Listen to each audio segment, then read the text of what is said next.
Have you noticed that lately Garfield comes to the door less often to greet you, jumps into your lap less, and just lies farther away, silently watching you? Very likely, that's not his personality changing, but the result of 10 very small habits you repeat every single day. Things you believe are acts of care, but that Garfield's brain is quietly recording as, "I'm not loved the way I used to be anymore." In the next parts, we'll go straight into those 10 unintentional crimes, each behavior, why in a cat's brain it feels like a rejection, and how you can turn them into new rituals of love with just a few small changes each day. And especially, habit number 10, the one almost every cat guardian is guilty of, is the exact reason why so many cats suddenly become distant, greet you less, and climb into your lap less, while their humans simply assume they're just moody, they're just getting old.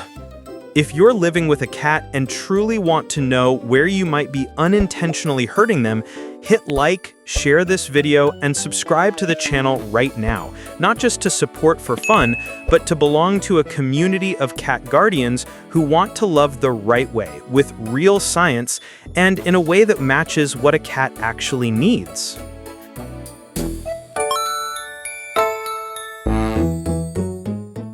We often try to prove I love my cat with things that can be counted, switching to more expensive food, buying a taller cat tree, filling the house with new toys.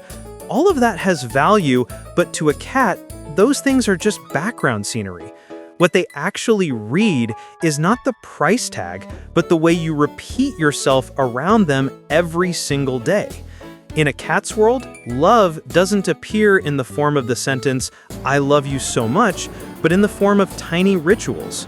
Whether you always stop for a few seconds to greet them the moment you walk through the door, whether you allow them to stay curled up on your lap when they choose you on their own, whether their meal times arrive consistently with you calling their name and making eye contact, or it's just a bowl dumped full to get it over with.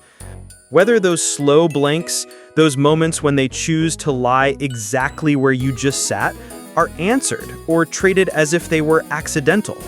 If those rituals appear consistently, a cat's brain writes down, "This person is stable. I can rely on them."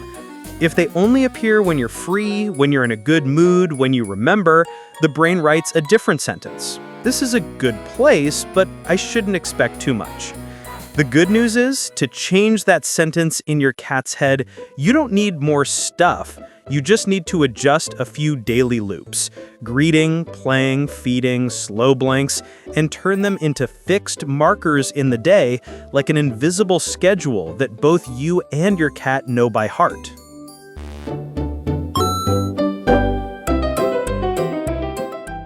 Behavior 1. Skipping the greeting at the door. Every afternoon, the sound of the key turning makes Luna spring up from the couch. She runs into the hallway, tail straight up, the hi mom posture many kittens keep all the way into adulthood, eyes wide, letting out a little trill reserved just for you. That's the moment her brain links this smell, these footsteps equals my person, my safe place. But you're carrying bags, your head still stuck in work, and you walk right past her into the house without even stopping for a few seconds. No eye contact, no hand reaching out, no greeting. Repeated often enough, her brain can't think, "They're just busy today." It only learns one simple thing: whether I run out or not, it's the same. And slowly, that joyful welcome turns into a quick glance from afar before she turns away and walks off. Tonight, try flipping the script. When you open the door, slow down half a beat, lower your eyes to look for your cat, say her name, offer your hand to sniff, give a few quick strokes before you put your stuff away, or bury your face in your phone. That tiny ritual only takes a few seconds, but to a cat's brain, it's very clear proof that every time I step forward, they actually see me. If one day your cat suddenly stops coming to the door, and at the same time eats less, jumps less, hides more, and sleeps excessively, don't blame it on them being grumpy. Very often, that's the moment you should make a vet appointment before thinking about how to fix the relationship. Behavior 2. Always lifting your cat off your lap because it's inconvenient. Milo doesn't climb onto your lap because there's no other spot to sleep. He does it because his brain treats your body as a safety base, where your heartbeat, warmth, and skin scent are all familiar enough for his nervous system to switch into rest mode. Many attachment studies show that cats use their caregiver as a secure base. They go off to explore and then return, just like children running into the yard and then back into their mother's arms. When Milo has just curled up on your chest, purring steadily, and you start feeling hot or your hands feel restricted, you pick him up and move him to the edge of the couch. You can still lie here, it's close enough. You feel that's reasonable, but for him, every time he's moved off your lap becomes a tiny tally mark. That spot is not always open. Over time, those marks connect into a habit. He's still in the room, still on the sofa, but he chooses the edge, the bookshelf, the windowsill, places that are close but easy to retreat from. You think he's become less clingy, when in reality, he's just less willing to invest his full sense of safety in your body. Tonight, try doing the opposite. Put a thin blanket over your legs, deliberately pat your lap and invite him up. And at least once a day, don't lift him down. Let him sleep right on you until he decides to get up. When you really have to move, pick Milo up and shift him to a spot right next to your hip, and as you set him down, give a few more strokes so he understands we're changing position, not pushing you away. If a cat who used to love lying on people's laps suddenly avoids touch, growls when picked up, struggles with jumping up or down, or obsessively licks one area on a leg or back, that's often no longer bad mood, but a sign of pain.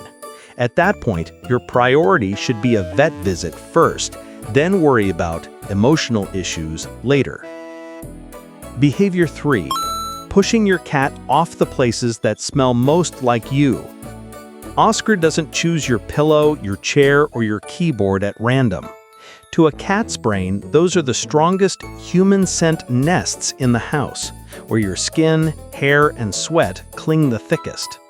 When he climbs onto the pillow you just lay on, curls up in the exact dip you left on the sofa, or casually parks his butt on a warm keyboard, he's doing what many social animals do in a group, mixing his scent with yours to create a shared smell that says we're on the same team. Every time you walk into the room and automatically shove him off the pillow, slide him off the laptop, or frown because there's fur all over the chair, you think you're just protecting your stuff. But for him, being knocked to the floor again and again solidifies into a very simple conclusion. My scent isn't allowed to stay with theirs. So gradually, Oscar stops taking over those spots that used to be rich with your smell and chooses the edge of the bed, the corner of the room, places that are near but still far enough away. And you only notice that he seems more distant than before. Fixing this doesn't require sacrificing cleanliness, just changing how you say no. Put a thin towel or blanket over the area you usually sit on and accept that as the shared seat. Place a small bed right next to your pillow or beside your keyboard and always move Oscar there instead of dropping him straight onto the floor. And as you place him down, pet him so he understands this is the spot we've both signed off on. Now and then, deliberately let him sleep on your pillow for a while before you change the pillowcase, so that little brain of his gets to record that this human-scented area is still shared space, not a forbidden zone. If one day he suddenly abandons all the places he used to love, hides more, constantly changing sleeping spots, and this comes with signs of stress, over-grooming, or litter box issues, it's often no longer just about liking things clean. That's the moment to think about a vet or a behavior professional before you casually label him as difficult. Behavior 4. Closing doors like slamming a world shut. You walk into the bathroom, bedroom, or home office, shut the door with a click, and that's that. To you, it's privacy. To Travis, it's the moment both his territory and his safety base disappear behind a wooden panel. He runs after you right up to the threshold, reaches a paw under the gap, taps his claws against the floor, meows a few times as if to call and ask, "Where did you go?" Cats patrol with their eyes and their nose. When a familiar room and you are both blocked off at the same time, his brain can't reason, they're busy. He only feels one thing: I've been left outside. If it happens occasionally, most cats will self-adjust. But when the house is always full of closed doors, every time you step through one is another time he's placed on the outside. Many cats will first scratch and cry, then shift to being quiet, lying pressed against the door or retreating to another spot. Not because they've learned to behave, but because they've learned they can't change anything. Some more sensitive cats start leaving stress signatures, tearing up the door, peeing right in front of the forbidden room, or screaming hoarsely every time you disappear. The gentlest way to fix this is to make those separations less sudden and less cold. Before closing a door, bend down to say his name and give him a stroke, so his brain can store, "I'm not being abandoned, I'm just staying out here for now." When it's safe to do so, leave a small gap so he can still see, smell, or squeeze through. Each time you open the door and step back out, don't slip past him like a stranger, pause for a few seconds to let him rub on you. Answer with a slow blink, like plugging the wire back in after it was just unplugged. If a cat becomes extremely door-obsessed, screaming, scratching until his paws are sore, panting, breaking things every time you go into a room or leave the house, along with changes in eating, sleeping, litter box use, and deep hiding, that's usually no longer about getting used to it.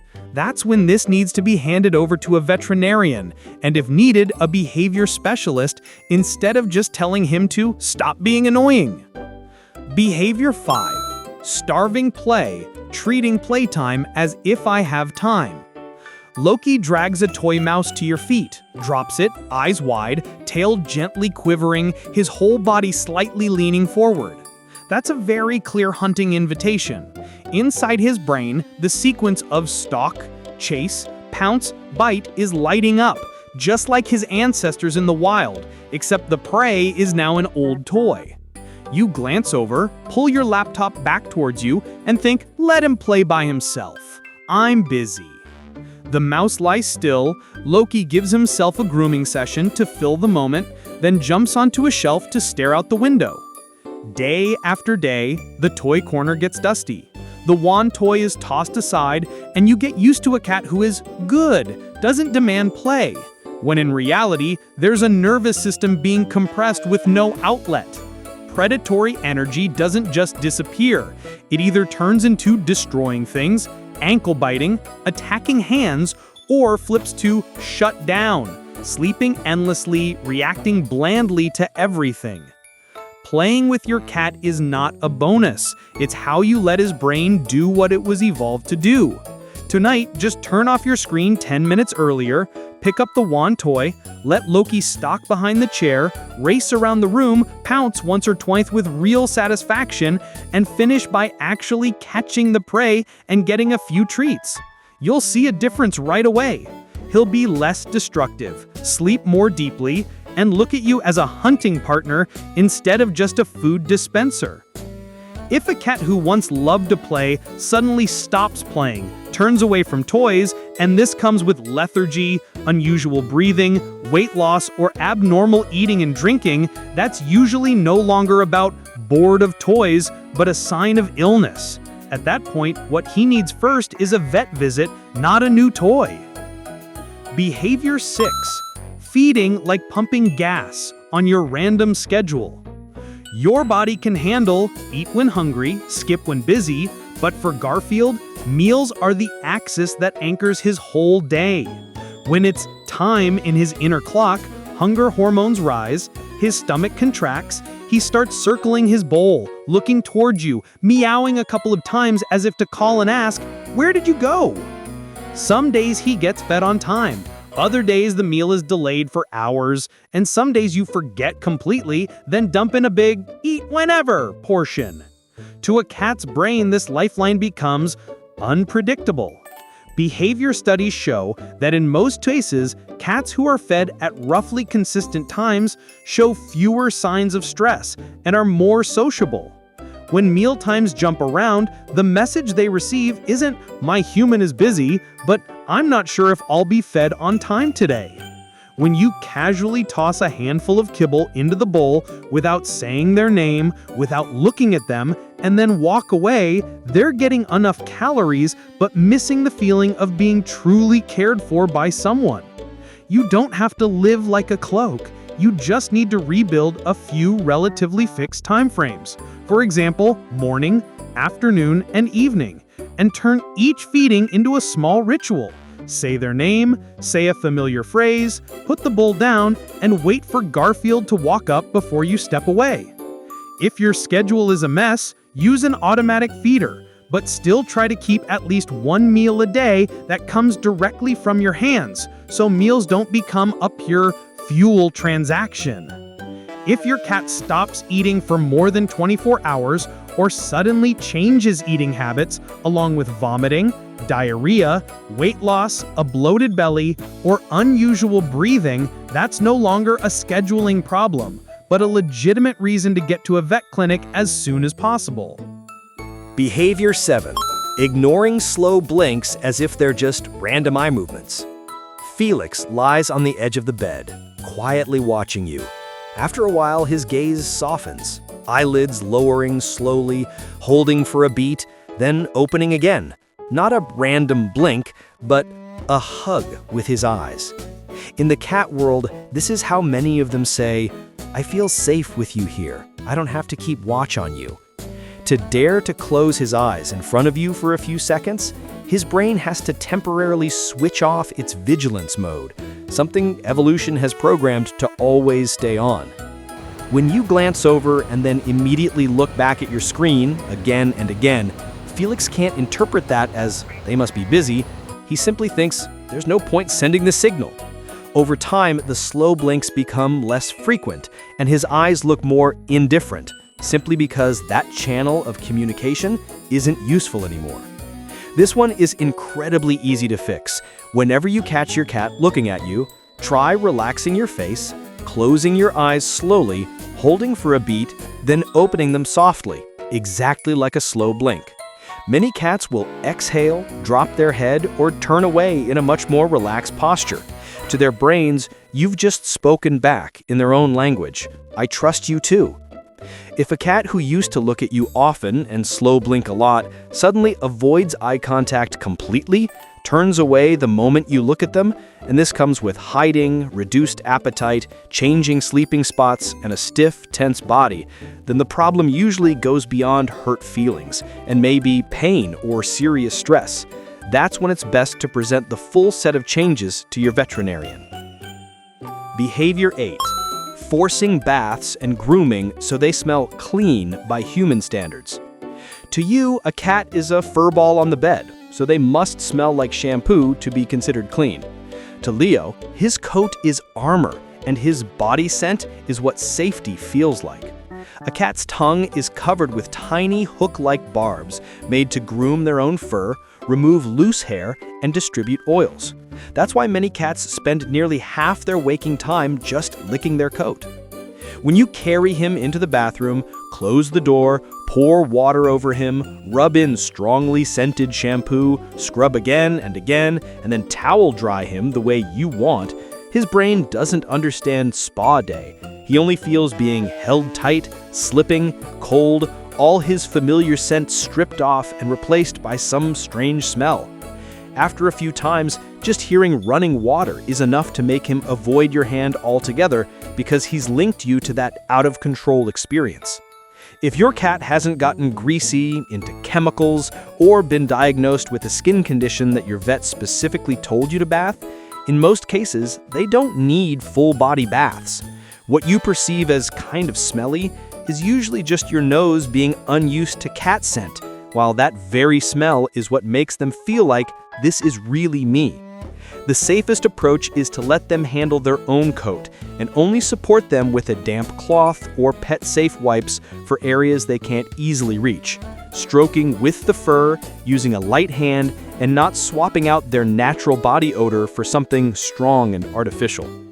If you absolutely must bathe, use warm water, work quickly, use products made for cats, prepare warm towels and a dry hideaway spot ahead of time, and keep your voice calm and your hands familiar so the experience feels less like an accident.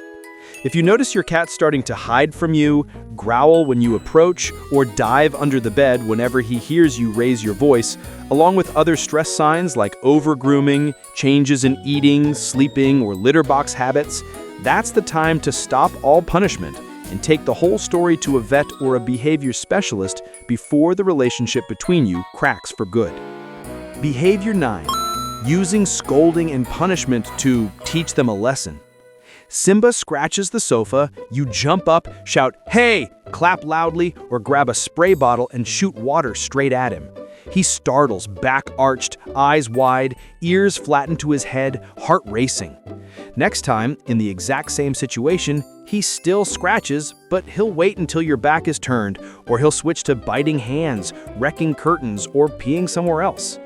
A cat's brain does not connect that scolding with any moral concept like this is wrong. It only learns 3 things. That behavior comes with a scary noise, that this human is unpredictable, and that anytime he's near you, it can suddenly turn into an accident. Cortisol, the stress hormone, spikes every time he's startled like that.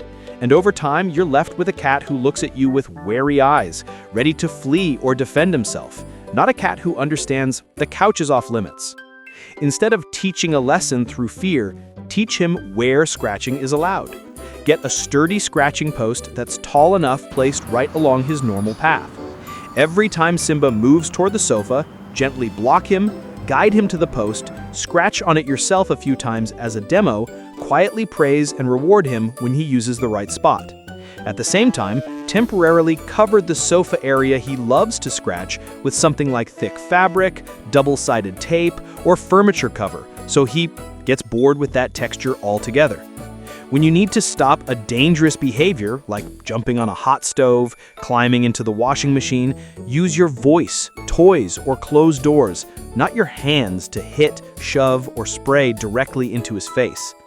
If you notice your cat starting to hide from you, growl when you approach, or dive under the bed whenever he hears you raise your voice, along with other stress signs like over-grooming, changes in eating, sleeping, or litter box habits, that's the time to stop all punishment and take the whole story to a vet or a behavior specialist before the relationship between you cracks for good. Behavior 10. Slapping the label, "That's just their personality, they're old," on signs of pain and stress. Pumpkin used to be the first one to rocket up onto the wardrobe, chase the wand toy like crazy, and curl up on your lap every night. In the past few months, he stopped jumping high, sleeps more, lies flat on the floor, runs less, plays less. You sigh, "He's old now, slowing down is normal." Tiger has always been perfect with the litter box, but suddenly he pees right in front of the bathroom, sometimes hides under the bed, and his whole body tenses when you touch his back. You say, "He's being spiteful, he's acting out, that's just his weird personality." From the cat side, those are often the only ways to say, "I'm in pain," or "something feels very wrong inside." As a small predator who is also prey for many other species, cats evolved to hide pain extremely well. In nature, any animal that shows obvious weakness quickly becomes someone else's meal. Instead of crying, most cats switch channels into behavioral changes, jumping less, changing sleeping spots, changing how they use the litter box, greeting less, playing less, grooming less, or grooming so much that they strip the fur from one area. Their brain is trying to reduce movement, avoid contact, and search for safety, while humans translate it as moody, picky, acting strange. A safer way to think is to treat every clear change in personality as a medical question first, and only then as an attitude issue. If you see a cat suddenly stop greeting you at the door, stop climbing onto your lap like before, quit playing, have trouble jumping, go up and down stairs slowly, switch sleeping spots to more hidden places, miss the litter box, vocalize strangely, eat less or drink much more than usual, lose or gain weight quickly, that's not the right time to say, "That's just how they are." That's the time to gather all those changes into a little logbook and take it with you to the vet. Sometimes a single set of blood work, a look at their teeth and joints and urinary tract, an abdominal ultrasound can buy them years of more comfortable life. And when the pain is treated, you'll see their personality return to what it used to be in a way that feels almost magical, simply because they never stopped loving you in the first place. They were just trying to survive in a hurting body while no one believed them.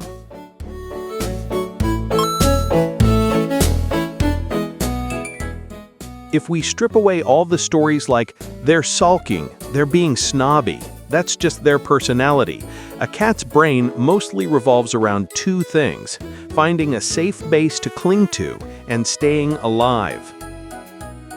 When small rituals are repeated consistently, the greeting at the door, roughly predictable meal times, a few minutes of hunting play each day, one or two slow blinks that get answered, their brain files you under safe base. Next to you, they dare to jump, dare to sleep deeply, dare to turn their back, dare to close their eyes. In contrast, when those anchor points are on and off, ignored or paired with yelling, slamming doors, and random meal times, the alert system turns up.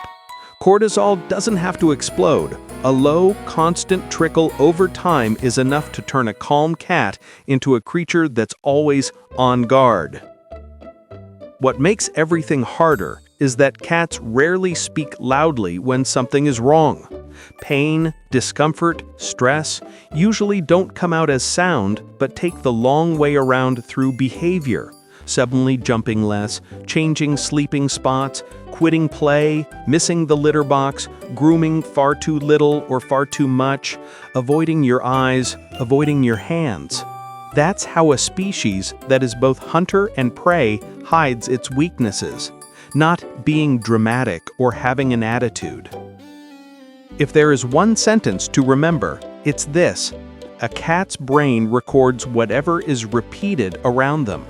The small things you do over and over every day, whether you greet them or not, whether you play or not, how you feed them, how you respond when they come close, will crystallize into either "I am loved and safe" or "I'd better keep some distance."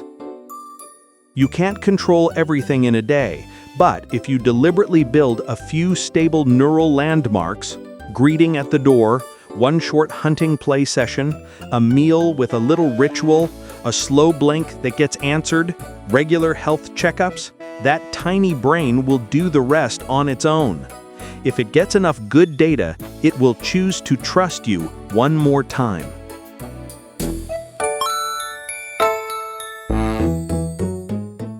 Throughout this whole piece, you've probably noticed one thing very clearly. Most mistakes with cats don't come from malice, but from a few familiar-sounding beliefs that are just a bit off. We grow up thinking, cats are independent, they don't need us like dogs do. In reality, the attachment system in a cat's brain works very much like that of a cautious child. They pick a few safe bases and orbit around them all day. You coming home, the door opening, your lap, the pillow that smells like you, meal times, playtime, the slow blink, all of these are neural landmarks. When those landmarks are stable, they truly live independent but at ease. When those landmarks flicker on and off, they become independent because they don't dare to rely. We also like to reassure ourselves, as long as I feed them enough and buy good stuff, that's enough. But money only buys the setting: food, toys, space. The feeling of being loved inside a cat's head is built from things no one sells. 5 seconds to greet them at the door, one full nap on your body, one short hunting play session each evening, one slow blink answered, one time you choose to take them to the vet instead of slapping on the label, "That's just how they are." And perhaps the most dangerous sentence of all is, "They're not crying, so they must be fine." Cats have evolved to be silent when they're in pain, silent when they're weak. Their voice is saved for other things, calling you, asking for food, asking for a door to be opened. When you start noticing their personality changing, greeting less, climbing onto your lap less, jumping less, playing less, changing sleeping spots, missing the litter box, very often that's not a mood. That's their body and nervous system raising a hand for attention. If we boil it all down into a checklist to stick on the fridge starting today, it would be greet them back every time they come to the door. Let them be a real body pillow on you at least a few times a week. Allow them to share the places that smell strongly like you by creating a shared zone instead of pushing them straight onto the floor. Don't turn the door into a cold wall. Close it if you must, but always with a little "excuse me" and "reconnect" moment. Treat play as a basic need, not a luxury for days when you're free. Keep mealtimes relatively consistent and ritualized instead of tossing kibble like pumping gas. Answer their slow blinks. It's the fastest way to say, "I trust you too." Respect their coat and natural scent. Only intervene heavily when it's truly necessary and guided. Drop punishment through fear entirely. Teach them with the environment and by giving them the right choices. And finally, treat every clear change in personality as a reason to see the vet before you label it as a bad habit. If you only manage to start with 3 of these, things will already be very different. The rest, a cat's brain will do by itself. They'll start trying to trust you a bit more, step half a step closer, and keep their eyes closed just a heartbeat longer when they lie next to you.